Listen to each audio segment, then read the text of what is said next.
Do you own Facebook? No, we don't. And in fact, we've been recommending that growth investors trim back their holdings and move more towards large cap value at this point in time. Why didn't you own Facebook? What did you see? Well, a couple of things. It's priced to perfection. It is a very good company, but companies that have this high multiple, high growth expectation, anytime you start to see a deceleration of revenue growth or earnings growth, that's a cause of concern, and the volatility is quite rapid. It really goes from one extreme to the other, hence the reason why you're seeing a 15% decline. Keep in mind, you did have a short-term shot to the moon with this stock, so this is really going back to the early part of, of December and January. And some of our smart viewers have noted that Netflix had a big drop the other day before rebounding. Here's the difference between Netflix and Facebook. I know they're both the so-called FANG stocks. Right. Facebook is exponentially bigger. It's in 3 times the number of ETFs.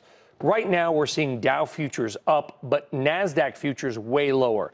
If big tech has been driving this market bus, do you think this will hurt the entire market? Or can Facebook prove to simply be, Chad, its own story? Well, it's its own story, but it's also coupled with the large cap growth scenario as well as the FANG story. So you should be shifting your portfolio at this point just to more value-oriented companies. You could still make good money over the next 12 to 18 months, and there are seams of opportunity. So this is just a valuation issue. We don't think this is a systemic issue for the overall financial system. Okay, so give us some ideas. If somebody is selling Facebook today and they're listening to what you have to say, that, hey, a Morganlander guy, he's making a lot of sense this morning. Right. Now I've got some cash because I sold Facebook. Because let's be clear, Facebook still up on the year. It's had a heck of a run. Right.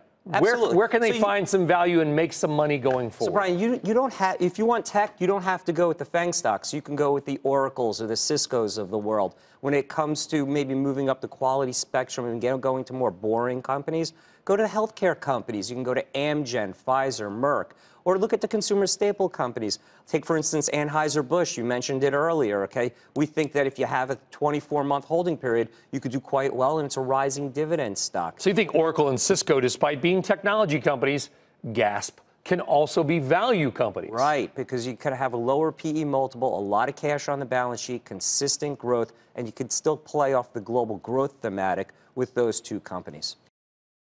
Hey there, thanks for checking out CNBC on YouTube. Be sure to subscribe to stay up to date on all of the day's biggest stories. You can also click on any of the videos around me to watch the latest from CNBC.